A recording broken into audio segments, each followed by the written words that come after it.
This is one of those ones where you may not have heard of the guy's name, but I hope you'll take the time to really enjoy it because Dirty Duke Durrango, especially in the 2000s, like the early 2000s, was one of those guys that was a mainstay in Western Canada, especially in Alberta pro wrestling. This is when Stampede Wrestling had its resurgence.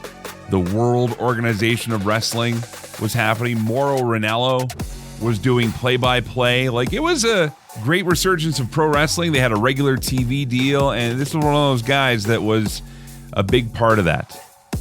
So I wanted to share his story, not just with you as him being the wrestler, but this is also one of the guys that's one of my biggest connections to first getting involved in pro wrestling behind the scenes, and a guy who I've considered a friend for a long time. Plus, he's even got a song that was inspired by him. Yeah, this song that you're going to hear was about Dirty Duke Durrango and his famous catchphrase, "You shut your mouth." Ladies and gentlemen, without further ado, please enjoy this McGuire on Wrestling Independent Spotlight with Dirty Duke Durrango. Another place in another town. You light 'em up and now knock 'em down. And all day and all night, one man and one fight.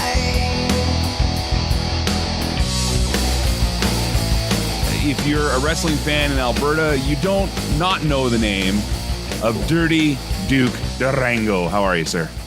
I'm doing excellent, thanks. How are you, brother? Very good, very good. So, few reasons that triggered me to have you on the show here. You'd actually put up this post a while ago talking about working with the Honky Tonk Man and just kind of one of your old retro memories. And it got me thinking, I bet Duke has a ton of stories of guys like that. But then also, I thought timing-wise, with Nattie's book coming out, The Last Heart Beating, wouldn't it be neat to talk to somebody that was kind of there for all of it from a different perspective? And yeah, I mean, I was at the dungeon when she showed up. So you were actually in there before she was? Yes. Yeah, Wow. she was. They lived in Florida when I broke in. Like Davey and Diana had just come back. Like Jim and Davey were living down there. Right. Just travel was easier that back then. And so yeah, Davey and Diana moved back first, and then shortly after that, Jim and Ellie moved back. Talk about that first day being there with her, and then I do want to. This isn't all going to be tell me about your friend Nattie, because I really do want to talk about your story. Because yeah, your but I think story, we're all really proud of our friend Nattie, and that's kind of that's where this is coming from, right? Is that I mean, I remember being there for some of the early Stampedes. I always bust jokes about it's like this is another Nattie Neidhart, Belle Lovett's classic, but it's true because that was the only match we had back then because there weren't a lot of women that were wrestling at the time. And the ones that were, you'd have to pay to bring in, and financially it wasn't feasible for the company. So it was very tough for those two to, kind of get experience like that. So talk about that day that you remember her coming in. Like, I kind of remember her at first, she was hanging around a lot. Like when we kind of broke in, there wasn't a lot of, girls weren't really allowed in the dungeon. Right. And then, Brooke and Lindsay in particular, Allison's daughters, they were down there all the time with Georgia, Harry's younger sister. And so Nattie and them just started kind of coming around. So she started to see the wrestling. And then once she was around it, you could see pretty quick her and TJ formed a bond when they were, I don't know, maybe 15. Yeah. And I think just being around it, and it's in her DNA, right? Whether it's from her grandfather or her dad, it was kind of like one day she wasn't in the dungeon, and then the next day she was. And the truth is, when she started doing most of her early training, that was during a time when I left the Hearts. I'd been gone and then went back, and she was really then just starting to, kind of find her legs and really, to be honest with you, slapped the out of the guys in the dungeon. We're on the radio. Sorry. That's all right. There's no other way to say that, though. That's fine. I mean, to tell you the truth, it's one of the reasons I thought when she got to the WWE, she'd have a hard time because none of the ladies there worked that style. Like, right. It was Nattie the Divas era. Yeah, and she always worked strong style. So I think there was a lot of those ladies that did not want to get the stuff slapped out of them. Well, I remember, too, we talk about those matches from the early Stampede days. And again, that was the women's match, really. I mean, occasionally, like you said, another girl would come in from somewhere else or vis-a-vis. But, I mean, I must have seen those two wrestle a dozen times in the time that I was bouncing back and forth from Calgary to Edmonton alone. And that's just like regular shows, you know? When you're working with the same partner, I mean, I worked with Pistol Pollock like that pretty extensively on the road. You know, you sort of fall into these routines where you know, the office is trying to get you to work kinks out or get a good match together. But it gets to a point, it's like, hey, creatively, we have nothing else to do. Program wise, we have nothing else to do. And for the people involved, I mean, it can be hard to stay motivated. So even the fact that they both, you know, are motivated to be there every week and still do their best to tear the house down is, again, testament to their passion for the business. Again, this is all stuff I really hope to ask her about someday rather than us sitting here, you know, mansplaining it back. But for me trying to speculate on what the thought process was. Yeah, exactly. Well, and that's it. I don't want to put us in that position either, but I would think that, okay, me, for example, okay, you know, the most I've ever done, I've done like 2 angles in my life and a lot of ring announcing and a lot of commentating. But for me, I get what it can feel like to be the only guy doing one thing on a show, basically. And that's just all I can bring to the table, you know? And even though I love doing it every day, there are those days where it's like, man, I wish I could do more. I wish I could do something different, you know? Well, in your heart of hearts, no one's a one-trick pony. These days, for example, like I work with a promotion down here where I'm at, and I don't do anything in ring or on microphone or anything. I do a lot of lighting and production stuff. So It's nice because I can use that other skill. But when you're a wrestler, I mean, your other skills are the types of matches you can have. And I could imagine that would drive you crazy. Well, and looking around the locker room and saying, you know, I think I could work well with this person or that person, or, you know, and so it's tough when you're sitting in the locker room. It's like, well, I could work well with that person, but they're a guy and I'm a girl. You know, intergender wrestling was not a thing back then. Yeah. So yeah, it was kind of like you could, you know, Nattie or Belle Lovitz, neither of them could look around the locker room and say, geez, you know, I'd like to put a program together with her. I think her and I could do this well together. You know, we can set up a tag team. It's just, so again, like I give them so much respect because to get any real experience other than what they were kind of doing to just do the same thing over and over, they had to leave the territory where a lot of us, you know, I had 14, 15 guys I could wrestle with. I had a job at home. You know, it was probably one of the detriments to my career because I never really had to leave the territory and I could still work a whole bunch of days a year. We're talking to Dirty Duke Durrango right now, one of the, what I like to call Alberta veterans, Stampede Wrestling veteran, PWA. We could go on about Nattie for a while here, but I want to let folks know a little bit about you and your history because... Okay, last thing I want to say about Nattie before I don't want to hijack a thing, but the cool thing about Nattie and TJ in particular is that, you know, I've known them again since they were teenagers. I've known TJ since he was 14 and Nattie since she was 15 or 16 at the oldest. And of course they've matured over the 30 years or whatever, but they're both still the same people. Success has not changed them. And to me, that's the most important thing about Nattie and TJ.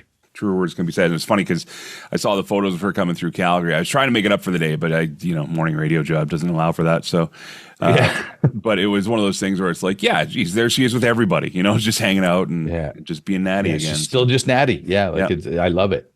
So anyway, sorry, back to, so I don't want to hijack your interview here. That's fine. Let's talk about you a bit here. So I first met you and I was coming into the Prairie Wrestling Alliance. I was a radio student at the Northern Alberta Institute of Technology, and I wanted to be a wrestler in the worst way. I really did, and I started training, and that was kind of a nice little package in exchange for photos and ring announcing that I would do with the promoter back there. So that's how I got into the camp.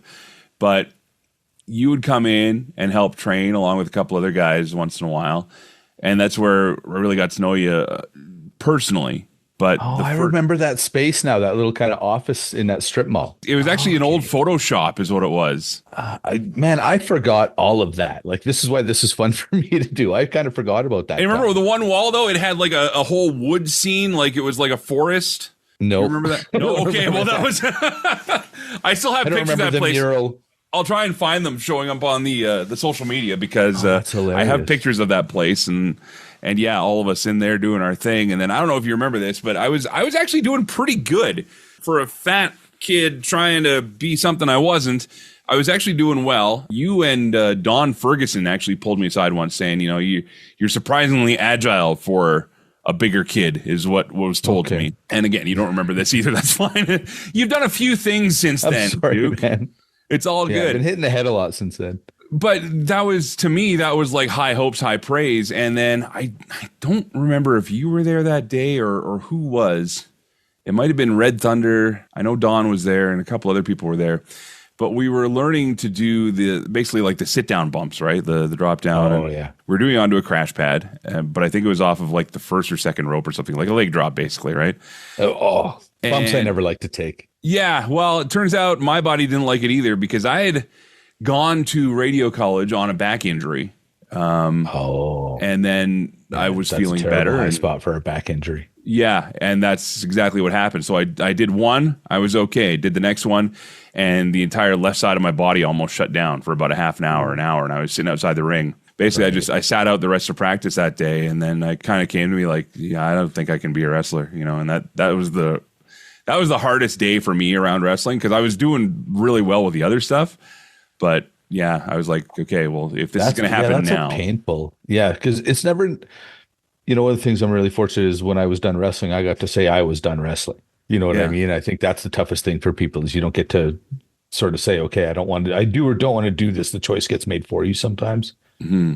Yeah, well, your body lets you know pretty quick. I mean, whatever. I went on and I started doing the ring announcing stuff. And then when I moved markets, I found places that I could do that and got better. And then, the opportunities continue to come here and there. So, and I've been happy with it. And then the wrestling radio thing now, this is year number 4 for me, I think, now doing this. So, right. It's so good to see how far you've come from that because I remember when you started as our ring announcer, because before that, in my opinion, we didn't really have one. Mm-hmm. Kurt would do it and I love Kurt, but your voice was just so much better. You just seemed like a more natural at it. So I do remember like, holy cow, we have a professional ring announcer. You know what I mean? Like I remember when you came in specifically because before that, we had Spelvin in Calgary who was good, but there was never anybody in Edmonton that I remember. I don't know if Dalby was before you. I think he was after. No, he was you, after. He was after. Yeah. Yeah, before you. I don't think we actually had a decent ring announcer. And if there was, not memorable, so not decent. Haha. When I did that, I remember the first one I did was at that theater in Sherwood Park, Festival Place, and I showed up in a tux, and the tux I could afford as a college student, put it that way. Yeah, but I showed up in a tux. It wasn't a cheesy tux either. I had the nice little pip, the button pip instead of the bow tie and everything. And I was like, it worked out good and everything. But I remember getting in that ring and thinking to myself, okay, I'm going to do a combination of Howard Finkel and Bill Dunn. And Bill Dunn is the underrated ring announcer, I feel, of the 1990s. He was Stephen Dunn's brother, but he was the guy that kind of did the mid-tone ring announcing, not over the top. Very, very reminiscent of Tony Schimmel, for example, who would come in later. Okay. But Bill Dunn was that 90s ring announcer that would do a lot of the B shows and a lot of the TV stuff. And I thought, okay, well, if I can go somewhere between those two, have a bit of the pomp of a Howard Finkel, but at the same time have a more realistic tone, that would be how I would do it. And like everybody else in pro wrestling, I lied my butt off to Kurt, and I said, oh, yeah, I've done this before tons of times, But I got in there. And I remember, afterwards, you guys all kind of giving me the high fives and everything. It was like, good job. And I was like, that's all I need. That's all I need. I had been around other wrestling. I'd been around the Can-Am guys in Central Alberta and stuff like that. And, right. But again, never did anything other than take pictures. That seemed to be the gateway back then, right? If you were a fan, you wanted to get into the business and you had any sense of anything, you had to have something to offer. And it seemed to be that, you look back at the stories. Paul Heyman, Jim Cornette, all these guys got into the business by taking pictures. Well, and volunteering. They all started out doing something for free, giving to the business before they ever made anything from it. Yeah, and doing ring crew too. So I would do set up the ring and take pictures, and here you go. And I was going to say, it's amazing how many guys I'd see kind of doing the ring for 3, 4, 5 shows. Next thing you know, you'd see them down the dungeon. Yeah. All of a sudden, it's like, hey, they're a capable body, and they'll show up. Wouldn't you know? Yeah, exactly. And you have enough money to train. Come on down to the dungeon. Yeah, that was the funny thing. I you know what? And I don't say this to sound pomp or anything, but that was the one thing. So I would pay for the developing of photos, and I would bring the prints and everything else. And it's funny because I still see some of those old photos I took pop up to this day. Is that right? That's awesome. But that seemed to be my currency to get it because I've never actually paid to train, and I can say I've trained with some of the best, yourself included. Oh gosh. But no, and I'm going to butter your bread a bit here, but let's talk about your days training because you recently got to reunite with the treadmill. And for those that don't know the treadmill, describe this thing that was part of the dungeon training and part of your, I assume, daily or weekly training Oh, it was, yeah. If you were at the dungeon, there was a lot of us that, early on we were forced to run the treadmill, and then there was some of us by choice. Kind of near the end, I think it was about maybe TJ, myself, and Red Thunder when he could make it down. But the treadmill came, Jim the Anvil brought it from, I want to, if it wasn't Oakland, it was Dallas, like the Oakland Raiders or the Dallas Cowboys. He'd been at one of those facilities and brought this thing back. So it was one of the few treadmills that could, first and foremost, sustain the weight of, 300-pound men. And, Right. At a serious incline and just no power, right? So that treadmill isn't turning itself. You power it, you start it, you stop it. Mhm. So when we first broke in, that's what we do wind sprints on it. And so you'd run like, 3 10s and 2 30s, with like a 10 or 15 second break in between. But the 10 or 15 second break was spent slowing down the treadmill. So just about the time you got to the point where you were going to have a break, it'd be go, and you'd go again. The first time I did it, I can remember right across the hall from that room, there's a bathroom there. And I can remember running 3 10s and 2 30s the first time I was down the dungeon and walking that bathroom. And I didn't, but I stood there waiting to barf. Yeah. My breakfast was right there. So to better describe this thing, I guess in a factory setting, or there used to be grocery stores that had these a lot too. It looks to me like those old rollers that are on like ball bearings, right? And it's like a whole It's a conveyor belt. Yeah, exactly. It's a conveyor belt with handles. Yeah. This thing looks like a medieval torture device, to be honest with you. And from everyone that's ever used it, yourself included, that's all I hear is basically it sounded like. So the idea of this thing, was this kind of like an internal dungeon challenge thing? Like you guys would throw each other on there and be like, no, it's just cardio. Just cardio. You'd go do your bumps and then you'd go and run the treadmill for, you'd usually do 2 sets of at least 3 10s and 2 30s. Oh. And then when you got Billy Big Balls, you do 4 or 5 10s, a 30 and a 60. Like, but the thing is, it was at such a steep incline. And I won't mention the guy's name because I don't want to embarrass anybody. Yeah. But I'd heard a story because I was a little embarrassed when I thought I was going to barf on that treadmill. Right. And off air, I'll tell you this. And I'd heard a story because when you look at the incline that thing's at, and if you look at that one picture you saw, there's like a piece of leather going between the handles on the front of the treadmill, and there's a piece of towel there. So guys could strap themselves on, because if you lost your footing, there was no stopping the treadmill. There were no sides to really, you were going to shoot. And the wall was about maybe 12 to 18 inches off the back edge of the treadmill. So I'd heard the story of one of the more famous heels that ever came out of Stampede Wrestling, blowing up on a treadmill, losing his footing, and getting launched into that wall and pooping his pants. Oh no. True story. I wasn't there, but that's the story I heard. All right. Well, if any old Stampede fans are out there, we're guessing now. We're playing. I've already got 2 names in my head, but we'll move forward from there. Yeah. So I'll give you that little piece of trivia later. You managed to make it through the dungeon, make it through the rain, so to speak, and oddly enough, Dirty Dick Reigns was how this all started for you. Yeah, you bet. It was that, and even the reason I went to Duke Durrango is sort of because of that name. So Bruce Hart gave me that name. Bruce's idea was it was easier to get over the fans if you had some sort of a recognizable name. Right. So you notice like Chris Steele broke in as Ty Cobb. There's a lot of stuff like that. And so I had no idea because I wasn't that big of a mark ever. But Dick Reigns apparently was a wrestler in the 50s, kind of in around, I want to say, the Winnipeg territory. Come on, Jordan. Tony the Death Candela? Tours. Yeah, Candella's territory. How I think I seen his name. I Googled it at one point when Google was first a thing, and to find out it was true. And then Harry and TJ would try and rib me and send me emails to my Hotmail account like, "Hey, why are you using my grandfather's name?" Things like that. And I'd email him back like, "Get out of here, TJ." Yeah, those guys were always terrible ribbers. So, and then when I left Stampede,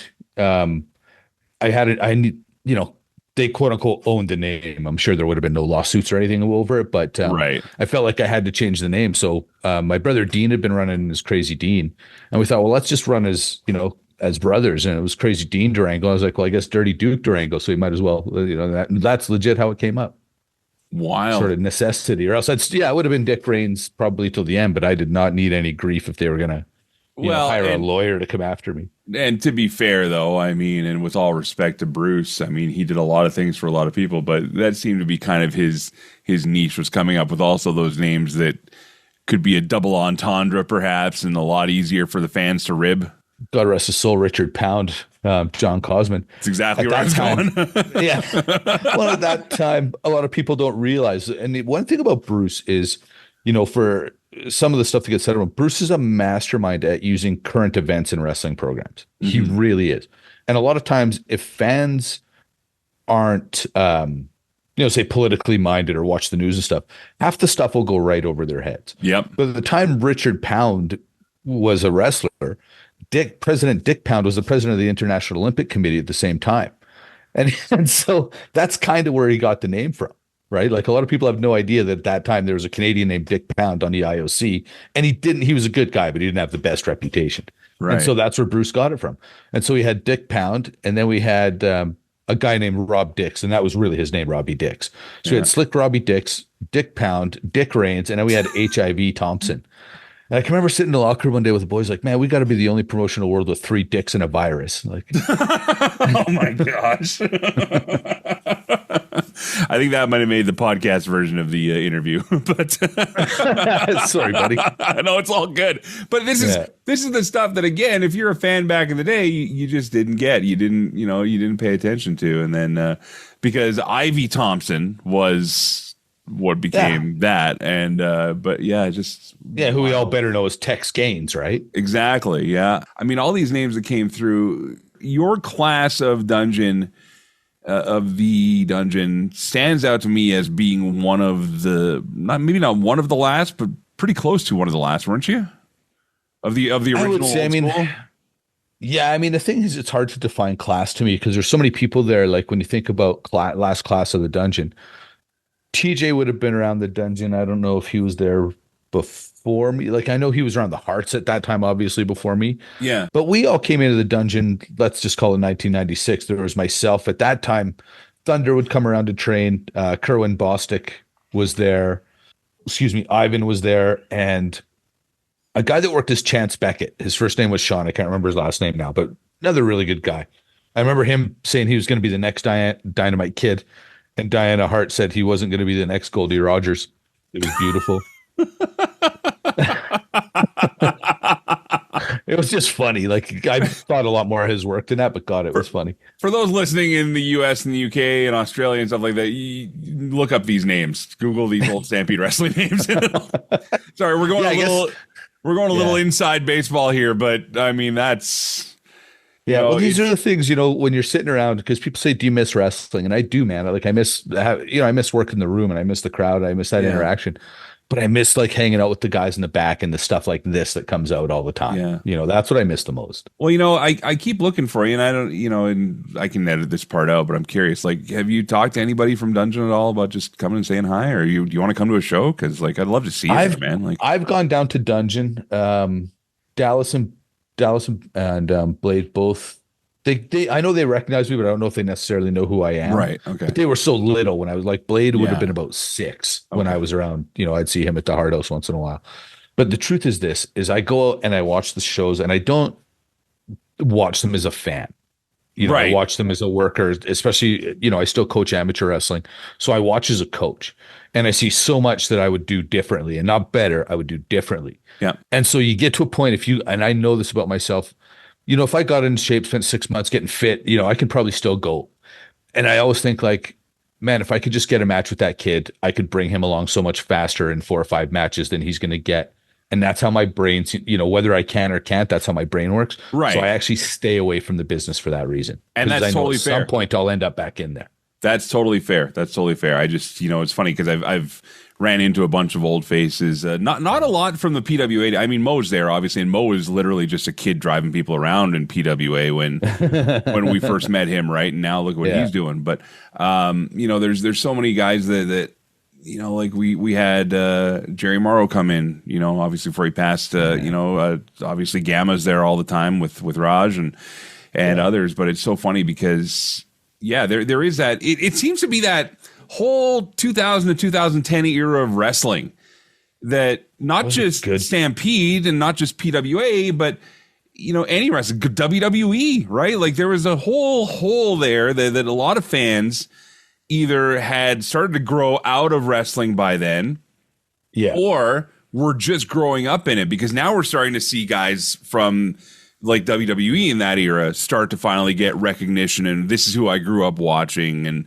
But before, there was this large gap of people that just didn't, like you said, maybe hold wrestling in the same regard as they did before. Well, I think once, where do you go after The Rock and Stone Cold? Do you know what I mean? Like when you've got a roster, you've got Shawn, Brett, Rock, Stone Cold, as much as I don't really care for him, Triple H, Badass Billy Gunn, the Road Dog. You had this insane roster, and whether the guys were great wrestlers or not, they were charismatic as anybody that ever did it. Yeah. And so, when you've had basically a locker room of Wayne Gretzky's, that you could almost build a Mount Rushmore around, where does the business go? And there will always, after something like that, I think, be a lull. And I think Cena was the one that ultimately, kind of turned it and drew more eyes, especially brought younger fans in. But now what we're seeing is the Rock era fans are having kids, and they're getting their kids to now watch wrestling. And they're showing them the old wrestling they grew up with too, because exactly the amount of kids that I'm in indie shows and I run a small figure table, right? I got all my collectibles and stuff there.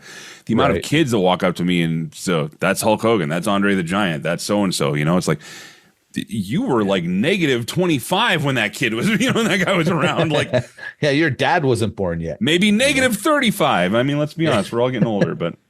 I'm at that point where I've known guys like you from the business more than half my life, because I broke in late. I broke in when I was 24. Do you know what I mean? Yeah. So I'm 52, and I was like, man, I've known all these people more than half my life. It's a wild thought. I'm still trying to break in, if you want to be honest. But dude, there isn't a day that goes by. There isn't a day that goes by. And I've had this conversation with a few people, and even the guys down here, and I had Raj on talking about his new school. Right. And everybody says, hey, you want to get that match in, let's do it. And I'm like, yeah, I know. I just now my health is in a place where I feel like I could actually try and train. But I mean, I went through a lot of stuff too. So it's one of those things where I'm like, geez, I'm in my 40s now, man. I'm not Diamond Dallas Page. Like, I'm not going to be able to. Yeah, I'm not. I'm 50. I'm not going to be one of those guys like, I'm in the best shape of my life at 52. That would be exactly. a lie. You know what, Duke? We're really just scratching the surface here. If you're up for it, I'd love to have you on maybe once in a while here. We've made the announcement that this show now expanding to our third province. So we're going to be on AM 1150 in congratulations, Mike. Thanks, pal. Yeah, in the Kelowna, Okanagan Valley area, and reaching out beyond that, obviously. But it's a real full-blown news talk station. The footprint for this show, thanks to, honestly, and this is a bit of gratitude too, because even though obviously you haven't been a part of the show on a regular or anything here, but guys like you back in the day, and I love telling this story. I think I told this one. Is the Duke You Suck podcast ever coming? Like, is this a thing anymore, or what are we doing? No, I mean, and you can attest for this. Like, I love doing it. And I liked having wrestling guests and political guests. I like the variety of stuff I was able to do with it, and just the cool conversations. But it got to a point where like a guy would reach out to me and say, hey, Jordy, I'd like to come on the podcast. And I'd be like, yeah, man, come on the podcast. Yeah. And then like that Tuesday when I'm supposed to record, and it's not like I have a bank of guests lined up. Yeah. I got a full-time job. So that Tuesday morning, I'd get a thing like, oh, I can't make it. So all of a sudden I don't have a show this week, or you're trying to come up with a clip show. And it's just like, you know what, as much as I love doing this, it's a hobby. I don't want to get mad at it. So I just kind of shut it down. Yeah, but, and that's the thing too. This has always been a hobby for me too, but it just, I've been lucky enough to be able to be consistent enough with it. And I'm not saying that that's a knock on you. Well, there's a million you shows have such a wide reach. Well, you have a huge reach. You have a huge appeal. You have a great audience. Like, you're kind of what most of us would aspire to do in the space, to be honest with you, if we were really making a full concerted effort. And I'm not blowing, me, Mike, I don't blow sunshine. No, I know. But no, really and truly, I think you're one of those guys that, has become a full-on content creator. And in this space, in my opinion, because there's a lot of horse stuff out there, one of the most credible guys that isn't just saying things to solicit reaction or clickbait. And I have nothing but respect for that.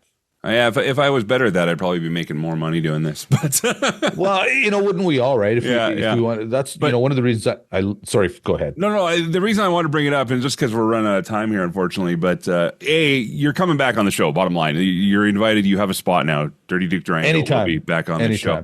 But I think I told you this story on your podcast. You had me on, And I got the chance to, quote, work an angle once. We were doing a heel ring announcer and a babyface ring announcer thing, and which nobody cares about. But I was in it, and we could make that work.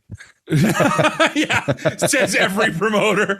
We can make that. We can make. There's money there. There's money there, McGuire. But I remember I was supposed to get beat down. And this is my way of leaving the territory too, because I was moving. Okay. And so it was myself and another guy. And the funny thing is too is that we actually had a bit of like a real life heat. So there was a bit of stuff there. But so we turned the locker room heat into an angle. Yeah, exactly. Right. But the bottom line, like, I didn't care at that point anymore. It was just silly. Right. But I got beat down by Tex Gaines actually. Okay. And I remember saying, like, you know, I'm ready to be destroyed. You know, do whatever you want to do to me. Like, I'll get color and all this other stuff. You walk up to me and go, "Come here," and you walk me into this little shower room in the bottom of the Nate gym or whatever. And he said, "What are you, an idiot?" I said, "What do you mean?" He says, "You don't need to go out there and mutilate yourself. I understand your passion for it. You want to do something cool and everything else, but don't let them do that to you." And here I am, again, young, impressionable person still in the business and still, frankly, in life. Like, I look back at those days now, I just laugh. To get over, right? Exactly, right? Not knowing what that actually means and not knowing that no matter what happened to me, it wouldn't matter. It really wouldn't matter because, again, it was a silly announcer angle and it was done. But, yeah, dude, I was ready to be thrown off the roof of the building if I needed to be. And you're like, no, just do your thing and go. And it wasn't in a mean way. You were saying to watch out for me. So I'll never forget that. And that's actually a philosophy I've kind of taken into life in general. Not so much from a maiming myself standpoint, but even just do what you can for whatever you're doing and work for. But ultimately remember where your loyalty lies, and that's with you and the people you care about. And that's something that you have imparted to me, whether you knew it or not. So there you go. Well, you know, first of all, I'm glad I could save you from that because we didn't realize how stiff we were, I don't think, either, back in the day. Oh, I did. We got Bruce trained us strong style, right? So it wasn't until later that we realized just how stiff we really were. And I mean, it was snug. Nobody was going to get hurt. But like, I can remember giving, what was his name? Doesn't matter. Him and Kenny Stryker worked tag for a while. Super nice kid. Anyways, I gave him an arm drag, and we gave arm drags in a dungeon, man. We put the gravy on it. Like, you know, you were accelerating through the arm drag. And I can remember him mentioning it, like, geez, do you really put the heat on that arm drag, hey? And I think he was looking for an apology. And I was like, oh, yeah, man, we lay him in. And I just walked away. That's how you work, brother. Keep it snug. Yeah, well, we're getting paid $25. It's got to look good, kid. I'm getting 2 hot dogs after the show. Yeah. So I knew, like, if you were saying to somebody like Bill Yates, you know, who again wouldn't go out of his way to injure you, but if you're saying that guy hit me with a chair, brother, you were gonna know about it. Like, there was no, you know. So yeah, if and there were times even guys would come to me and say, "Hey, Jordy, you know, can we blade in this match?" And I would look at them and say, "Well, when was your last hepatitis test?" And they'd be like, "Well, I've never had one." I'd be like, "Cool story, beat it." Like, we're not. It's not worth it. Like, it ain't, you know, there's 200, 300, 400, 500 people out there. There's no pay-per-view audience. We're not sticking razor blades in our foreheads. You know, forget it. Like, you know, last thing I'll say is TJ Wilson and I had a cage match, and I've never actually seen it. And I know no matter how good it was or wasn't, the fans went home unhappy because neither of us were willing to blade. Neither of us wanted to. It wasn't that we weren't willing, I should say, but neither of us were like, neither of us gets tested for anything. We're all out here doing this stuff. You know, I don't want to be, I don't want to be blading. We just, and I think it was at the time even kind of WWE wasn't blading anymore. Yeah. You know? Yeah. Wild. So I don't see the need for it. Like, you know, Moxley, stop it. There you have it. We're going to end with that comment right there. He is Dirty Duke Durrango, Stampede Wrestling, Alberta wrestling legend, and now soon to be recurring guest here on McGuire on Wrestling, because I think we should do a story time with Duke. Maybe once a month we pull out a good one and we go back to those Stampede days or something, or PWA or somewhere in between, or even just some obscure stuff I heard around the house. There you go. That works. All right. Dirty Duke Durrango, right. Thank you so much, my friend. Man, thank you so much for having me on. It was great. And watch for the there's going to be a watch podcast coming out soon with my name attached to it. So that'll be the next up and coming thing. There you have it. Jordan Clarke, a.k.a. Dirty Duke Durrango. And I said it before, I'll say it again. I believe a pod is born. I thought about just having him on the main show once a month, but after that conversation, I think you guys might like it. And hey, what are you paying for, right? Thank you for checking out the latest Independent Spotlight. Follow all our shows at CelebrateWrestling.com. Add us to your favorite podcatcher.